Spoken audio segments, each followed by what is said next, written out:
August 26 ವಿಶ್ವದಾದ್ಯಂತ world dog day ಅನ್ನ ಆಚರಿಸ್ತಾರೆ. ಅಂದ್ರೆ ವಿಶ್ವ ನಾಯಿ ದಿನಾಚರಣೆಯನ್ನ ಆಚರಣೆ ಮಾಡ್ತಾರೆ.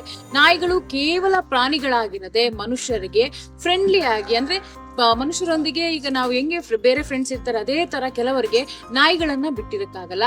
ಸದ್ಯ ನಾನಿವತ್ತು ಹೆಬ್ಬಾಳದಲ್ಲಿರುವಂತಹ ಕರುಣಾ ಆನ್ಯುವಲ್ ಶೆಲ್ಟರ್ ನಲ್ಲಿದ್ದೀನಿ, ಅಂದ್ರೆ ಕರುಣಾ ಪ್ರಾಣಿ ಆಶ್ರಯ ಧಾಮದಲ್ಲಿದ್ದೀನಿ. ಅಂದ್ರೆ ಇಲ್ಲಿ 100ಕ್ಕೂ ಹೆಚ್ಚು ನಾಯಿಗಳನ್ನ, ಅಂದ್ರೆ ಈಗ ಬೀದಿ ಬದಿ ನಾಯಿಗೆ ಎಷ್ಟೋ ನಾಯಿಗಳು ಬೀದಿ ಬದಿಯಲ್ಲಿ ಇರುತ್ತೆ, ಕೈಕಾಲು ಸಮಸ್ಯೆ ಇರುತ್ತೆ, ಕಾಲಿರ್ಬಹುದು ಅಥವಾ ಏನೋ ಒಂದು ಆರೋಗ್ಯ ಸಮಸ್ಯೆ ಇದ್ರೆ ಇಲ್ಲಿ ತಗೊಂಡ್ಬಂದು ಆರೈಕೆ ಮಾಡಿ ಅದನ್ನ ಮತ್ತೆ ವಾಸಿ ಮಾಡಿ ಬಿಡ್ತಾರೆ. ಇಲ್ಲಿ 100ಕ್ಕೂ ಅಧಿಕ ನಾಯಿಗಳಿದೆ ಅಂತ ಹೇಳ್ತಾರೆ. ಬನ್ನಿ ನಾನು ಇಲ್ಲಿ ಮಾತಾಡಿಸ್ತಾ ಹೋಗ್ತೀನಿ.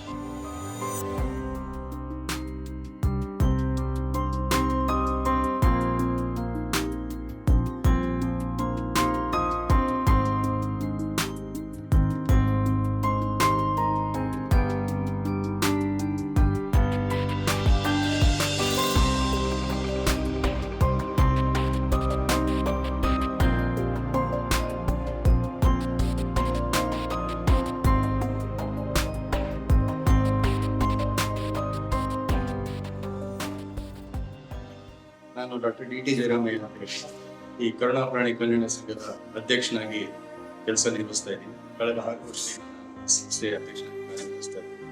ಈ ಸಂಸ್ಥೆ ಮುಖ್ಯವಾಗಿ ಅನಾಥ ಪ್ರಾಣಿಗಳು, ರೋಡಲ್ಲಿ ಬಿದ್ದಿರ್ತಕ್ಕಂಥ ಗಾಯ ಆಗಿರ್ತಕ್ಕಂಥ ಚಿಕಿತ್ಸೆ ನೀಡಿದಾಗ ಊಟದಲ್ಲಿ ಇರ್ತಕ್ಕಂಥ ಪ್ರಾಣಿಗಳಿಗೆ ನಮ್ಮ ಕಾಲು ಏನು ದೂರವಾಣಿ ಮುಖಾಂತರ ಬಂದಾಗ ನಾವು ಸ್ಪಂದಿಸಿ ಇಮಿಡಿಯೇಟ್ ಆಗಿ ನಮ್ಮ ಸ್ಟಾಫ್ ಅಲ್ಲಿ ಹೋಗ್ಬಿಟ್ಟು ರೆಸ್ಕ್ಯೂ ಮಾಡಿ ಇದನ್ನು ತಗೊಂಬಂದು ಇಲ್ಲಿ ನಾವು ಆರೈಕೆ ಮಾಡ್ತೀವಿ. ಆರೈಕೆ ಮಾಡೋದ್ರಿಂದ ಉತ್ತಮ ಸ್ಥಿತಿಗೆ ಬಂದಾದ್ಮೇಲೆ ನಾವು ಅದನ್ನು ಅದೇ ಜಾಗಕ್ಕೆ ತಗೊಂಡ್ಬಿಡ್ತೀವಿ. ಅದ್ ಮುಂದೆ ಈ ಸಂಸ್ಥೆ 1916ರಿಂದ ಪ್ರಾರಂಭ ಆಗಿದೆ. ಇಲ್ಲಿಗೆ 110 ವರ್ಷ ಆಯ್ತು. ಇದು 111 ವರ್ಷ. ಇದರಲ್ಲಿ ಸಾಕಷ್ಟು ಆ ಪ್ರಾಣಿ ವೆಲ್ಫೇರ್ ಬಗ್ಗೆ ಆಸಕ್ತಿ ಇರತಕ್ಕಂಥ ಸುಮಾರು ಅಧಿಕಾರಿಗಳು ಅವರ ಸರ್ವಿಸ್ ರಿಟೈರ್ಡ್ ಆದ್ಮೇಲೆ ಈ ಪ್ರಾಣಿ ಸೇವೆಯನ್ನ ಮುಂದುವರಿಸ್ಕೊಂಡಿದ್ದಾರೆ. ಇದಕ್ಕೆಲ್ಲ ಅದನ್ನ 2001ರಲ್ಲಿ ಈ ಸಂಸ್ಥೆ ಕರುಣಾ ಅಂತ ಒಂದು ಹೊಸ ನಾಮಕರಣ, ಅದಕ್ಕೆ ಮೊದಲು ಬೆಂಗಳೂರು SPC ಅಂತ ಇದ್ದಿದೆ. ನೀವೀಗ ಕರುಣಾ ಆನ್ಯುವಲ್ ಶೆಲ್ಟರ್ ಅಲ್ಲಿ 30 ವರ್ಷದಿಂದ ಕೆಲಸ ಮಾಡ್ತಿದ್ದೀರಾ ಅಂತ ಹೇಳ್ಕೊಂಡು ನಾನು ಕೇಳ್ಪಟ್ಟೆ. ನಿಮ್ಮ ಅನುಭವ ಯಾವ ರೀತಿ ಇದೆ? ನಿಮ್ಗೆ ಯಾವತ್ತು ಬೇಜಾರು ಅನ್ಸಿಲ್ವಾ? ಈ ತರ ನಾಯಿಗಳ ಜೊತೆ ಕೆಲಸ ಮಾಡ್ಬೋದು, ಇದು ಆರೈಕೆ ಮಾಡೋದಿರ್ಬೋದು, ನಿಮ್ಗೆ ಯಾವತ್ತು ಬೇಜಾರು ಅನ್ಸಿಲ್ವಾ? ನಿಮ್ಮ ಅನುಭವ ಏನ್ ಹೇಳಿ? ಏನು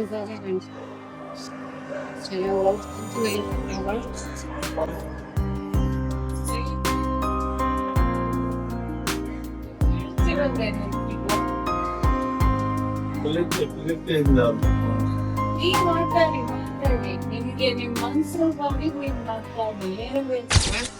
ರಜಾ ಬಂದು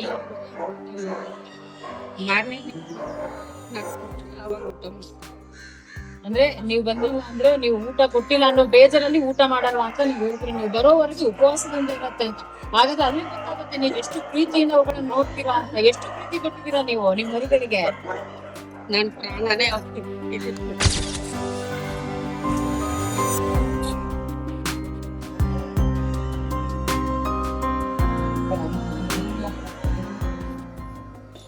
ನಾವು ಪ್ರಾಣಿಗಳಿಗೆ ಎಂತ ಆರೈಕೆ ಕೊಡ್ತೀವಿ ಅನ್ನೋದಾದ್ರೆ ಇಲ್ಲಿ ಪ್ರತಿದಿನ 2 ದಿನ ಊಟ ಕೊಡ್ತೀವಿ, ಶೆಲ್ಟರ್ ಕೊಡ್ತೀವಿ, ಸ್ವಚ್ಛತೆ ಕೊಡ್ತೀವಿ. ಕೆಲವೊಂದು ಫ್ರೆಂಡ್ಲಿ ಆಗಿರೋ ನಾಯಿಗಳಿಗೆ ವಾಕಿಂಗ್ ಮಾಡಿಸ್ತೀವಿ. ಮತ್ತೆ ಸ್ವಲ್ಪ ಅಗ್ರೆಸಿವ್ ಇರುತ್ತೆ, ಅದರದೇ ಆದ ರೀತಿ ವೈದ್ಯರುಗಳು ಅದನ್ನ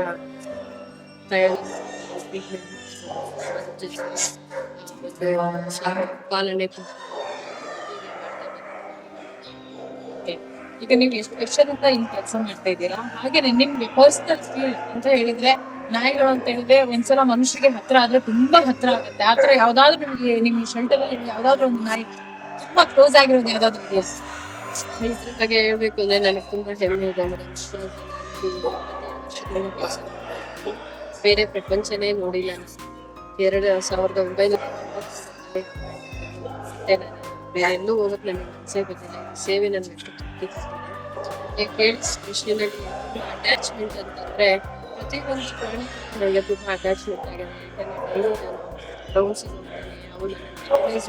ನಾನು ಬರುವಿಕೆರ ಕಾಯ್ತಾ ಇರ್ತೇವೆ. ಈಗ ನಾವು ಒಳಗಡೆ ಶೆಲ್ಟರ್ ವಿಸಿಟ್ ಮಾಡಿದಾಗ ಎಷ್ಟು ಪ್ರಾಣಿಗಳನ್ನೆಲ್ಲ ಗುರುತಿಸ್ತೀನಿ.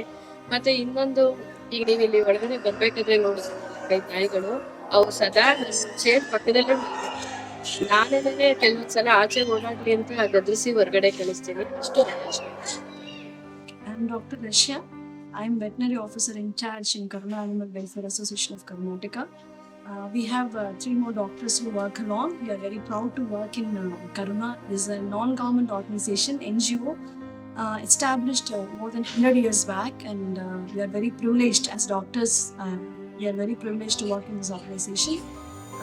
Today is a World Dog Day. It's very happy to celebrate that. We do give special foods like special biscuits, and for dogs and cats also we give special cat feeds.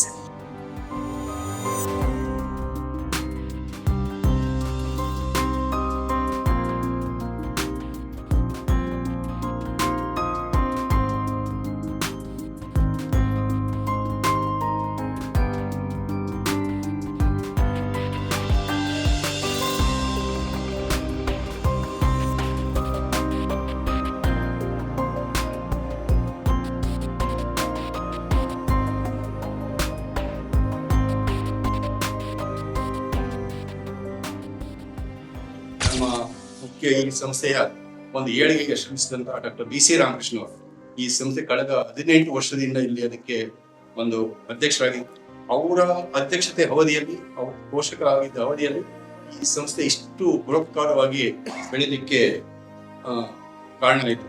ಹಾಗೇನೆ ಈ ಸಂಸ್ಥೆ ನಮಗೆ ಗೊತ್ತಿದ್ದಾಗೆ ಎಲ್ಲಾ ವಿಧವಾದ ಒಂದು ಪ್ರಾಣಿ ಕಲ್ಯಾಣ ಸಂಸ್ಥೆಗಳ ಮುಖಾಂತರ ಅವರ ಪ್ರತಿನಿಧಿಗಳು ಬಂದಾಗ ಇದು ನಮ್ಮ ಸಂಸ್ಥೆ ಒಂದು ಮಾದರಿಯ ಒಂದು ಅನಿಮಲ್ ವೆಲ್ಫೇರ್ ಶೆಲ್ಟರ್ ಅಂತ ಒಂದು ಇದನ್ನು ಗುರುತಿಸ್ಕೊಂಡಿದ್ವಿ. ಬರ್ತಕ್ಕಂಥ ಎಲ್ಲ ಒಂದು ಡಿಗ್ನಿಟರೀಸ್ ಬಂದಿದ್ದು ಎಲ್ಲರೂ ಕೂಡ ನಮ್ಮ ಸಂಸ್ಥೆ ಬಗ್ಗೆ ಬಹಳ ಒಂದು ಮೆಚ್ಚುಗೆಯನ್ನು ಸೂಚಿಸಿದ್ದಾರೆ. ಇದರ ಜೊತೆಗೆ ನಮ್ಮ ಧ್ಯೇಯ, ನಮ್ಮ ಮುಖ್ಯವಾಗಿ ನಮ್ಮ ರಾಷ್ಟ್ರಪಿತ ಮಹಾತ್ಮ ಗಾಂಧಿ ಅವರು ಹೇಳ್ದಾಗೆ the greatness of A nation and it's moral progress can be measured by the way it's animals are treated. ಆ ಧ್ಯೇಯದೊಂದಿಗೆ ಈ ಸಂಸ್ಥೆ ಕಾರ್ಯನಿರ್ವಹಿಸ್ತಾ ಇದೆ. ಇನ್ನು ನಾವು ಇಲ್ಲಿ ಬರ್ತಕ್ಕಂಥ ಒಂದು ಪ್ರಾಣಿಗಳನ್ನ ರಿಸೀವ್ ಮಾಡಿದ ತಕ್ಷಣ ನಮ್ಮ ಕನ್ಸರ್ನ್ ಸ್ಟಾಫ್ ಡಾಕ್ಟರ್ಸ್ ಯಾರಿದ್ದಾರೆ ಅದ್ರ ಬಗ್ಗೆ ಅವ್ರು ಹಿಸ್ಟ್ರಿ ತಗೊಳ್ತಾರೆ. ಹಿಸ್ಟ್ರಿ ತಗೊಂಡಾದ್ಮೇಲೆ ಏನ್ ಮಾಡ್ಬೋದು, ಅದಕ್ಕೆ ಫರ್ದರ್ ಟ್ರೀಟ್ಮೆಂಟ್ ಅಂತ ಮಾಡ್ಕೊಂಡು ಅದ್ರ ನೆಕ್ಸ್ಟ್ ಅವರು ಜನರಲ್ ಅಲಾಟ್ ಮಾಡ್ತಾರೆ. ಅಲಾಟ್ ಮಾಡಿದ್ಮೇಲೆ ಆ ಡೈಲಿ ಬೆಳಿಗ್ಗೆ ಸಾಯಂಕಾಲ ಅದಕ್ಕೆ ಚಿಕಿತ್ಸೆ ಇರ್ಬೋದು, ಊಟ ಇರ್ಬೋದು, ವಸತಿ ಇರ್ಬೋದು, ಇದೆಲ್ಲ ಮಾಡ್ಕೊಂಡು ಹೋಗ್ತಾರೆ. ಅದ್ರ ಜೊತೆಗೆ ಕರ್ನಾಟಕ ರಾಜ್ಯದಿಂದ ಇರ್ತಕ್ಕಂಥ ಎಲ್ಲಾ ಪೊಲೀಸ್ ಡಿಪಾರ್ಟ್ಮೆಂಟ್ ರಿಟೈರ್ಡ್ ಡಾಗ್ಸ್ ಕೂಡ ಇದು ಒನ್ ಆಫ್ ದ ಶೆಲ್ಟರ್. ಆಮೇಲೆ ಜೊತೆಗೆ ಸಾಮಾನ್ಯವಾಗಿ ಈಗ ಫೈಟಿಂಗ್ ಡಾಗ್ಸ್ ಏನ್ ಹೇಳ್ತೀವಿ, ಕೋಳಿ ಪಂದ್ಯ ಏನ್ ಮಾಡ್ತಾ ಇದ್ರಿ, ಆ ಪಂದ್ಯದಲ್ಲಿ ಒಂದು ಅದು ಸರ್ಕಾರದ ಮಟ್ಟದಲ್ಲಿ ಕಾನೂನು ಪ್ರಕಾರ ಅದು ಅಪರಾಧ. ಆ ಟೈಮಲ್ಲಿ ಇಲ್ಲಿ ನಿಯರ್ ಬೈ ಒಂದು ಅಮೃತಹಳ್ಳಿ ಪೊಲೀಸ್ ಸ್ಟೇಷನ್ ಅಂತ ಒಂದು ಘಟನೆ ನಡೆದಿದ್ದಾಗ ಅದನ್ನ ರೆಸ್ಕ್ಯೂ ಮಾಡಿ ಇಲ್ಲಿ ನಮ್ಮಲ್ಲಿ ಅದನ್ನ ಒಂದು ಸ್ಥಳಾವಕಾಶ ಮಾಡಿಕೊಟ್ಟು ಅದು ಕೂಡ ನೀವಾಗಲೇ ನೋಡಿರ್ಬೋದು. ಎಸ್, ನೋಡಿದ್ರಲ್ಲ ವೀಕ್ಷಕರೇ, ನಾವಿವತ್ತು ಕರುಣಾ ಆನಿಮಲ್ ಶೆಲ್ಟರ್ಗೆ ಬಂದು ಎಲ್ಲಿ ಅಂದ್ರೆ ವಿವಿಧ ರೀತಿಯ ಪ್ರಾಣಿಗಳನ್ನು ಆರೈಕೆ ಮಾಡ್ತಾರೆ. ಅಂದ್ರೆ ಬೀದಿ ಬದಿ ಇದ್ದಂತ ಇಷ್ಟು ದಿನ ಅಂದ್ರೆ ಆರೋಗ್ಯ ಸಮಸ್ಯೆಯಿಂದ ಇರ್ಬೋದು ಅಥವಾ ಆಹಾರ ಇಲ್ಲದೆ ಇರುವಂತಹ ಪ್ರಾಣಿಗಳಿರ್ಬೋದು, ಎಲ್ಲಾ ರೀತಿಯ ಪ್ರಾಣಿಗಳನ್ನು ಇಲ್ಲಿ ತಂದು ಸಾಕಿ ಆರೈಕೆ ಮಾಡ್ತಿದ್ರು. ಹಾಗೆಯೇ ಅವ್ರು ಇನ್ನೊಂದು ಮಾತು ಹೇಳಿದ್ರು ನಂಗೆ ಒಳಗಡೆ, ಏನು ಅಂತ ಹೇಳಿದ್ರೆ, ಮನುಷ್ಯನ ಸೇವೆ ಮಾಡೋದಕ್ಕಿಂತ ನಾಯಿಗಳ ಸೇವೆ ಮಾಡಿದ್ರೆ ನಮ್ಗೆ ತುಂಬಾ ನೆಮ್ಮದಿ ತರುತ್ತೆ ಅನ್ನೋ ಕೂಡ ಮಾತನ್ನು ಹೇಳಿದ್ರು. ಇವತ್ತು ವಿಶ್ವ ನಾಯಿಗಳ ದಿನಾಚರಣೆ ಆಗಿರೋದ್ರಿಂದ ನಾವು ಈ ಆಶ್ರಮಕ್ಕೆ ಅಂದ್ರೆ ಆಶ್ರಯಧಾಮಕ್ಕೆ ಭೇಟಿ ಕೊಟ್ಟು ಇಲ್ಲಿ ಯಾವ ರೀತಿ ನಾಯಿಗಳನ್ನ ಆರೈಕೆ ಮಾಡ್ತಾರೆ, ಹಾಗೇನೆ ಯಾವ ರೀತಿ ಪೋಷಣೆ ಮಾಡ್ತಾರೆ, ಹಾಗೆ ಇಲ್ಲಿ ಆರೈಕೆ ಮಾಡುವವರನ್ನು ಕೂಡ ಮಾತಾಡಿಸಿದ್ವಿ. ಹಾಗಾಗಿ ಮುಖ್ಯವಾಗಿ ಇವತ್ತಿನ ದಿನ ನಾನೊಂದು ಮಾತನ್ನು ಹೇಳೋದಕ್ಕೆ ಇಷ್ಟಪಡ್ತೀನಿ. ನಾವು ಕಣ್ಕಂಡಲ್ಲಿ ಕೆಲವು ನಾಯಿಗಳಿಗೆ ಅಂದ್ರೆ ಬೇಕಂತಾನೆ ನಾವು ಅದಕ್ಕೆ ನೋವು ಮಾಡೋದಕ್ಕೆ ಹೊರಡ್ತೀವಿ. ಈ ದಿನ ಹೇಳ್ತಿರೋ ಮುಖ್ಯ ಉದ್ದೇಶ, ನಾವು ನಾಯಿಗಳು ಅದ್ರ ಪಾಡಿಗೆ ಕೆಲವೊಂದ್ಸಲ ಹೋಗ್ತಾ ಇರತ್ತೆ, ಆದ್ರೆ ಕೆಲವು ಮನುಷ್ಯರು ಬೇಕಂತ ಹೇಳ್ಕೊಂಡು ಕಿರಿಕ್ ತೆಗಿತಾರೆ. ದಯವಿಟ್ಟು ಅದನ್ನೆಲ್ಲಾ ನಿಲ್ಸೋಣ, ಎಲ್ಲಾ ಪ್ರಾಣಿಗಳನ್ನ ಒಳ್ಳೆ ರೀತಿಯಲ್ಲಿ ನೋಡೋಣ ಅಂತಾನೆ ನಾನು ಕೇಳ್ಕೊಳ್ತಾ ಇದ್ದೀನಿ.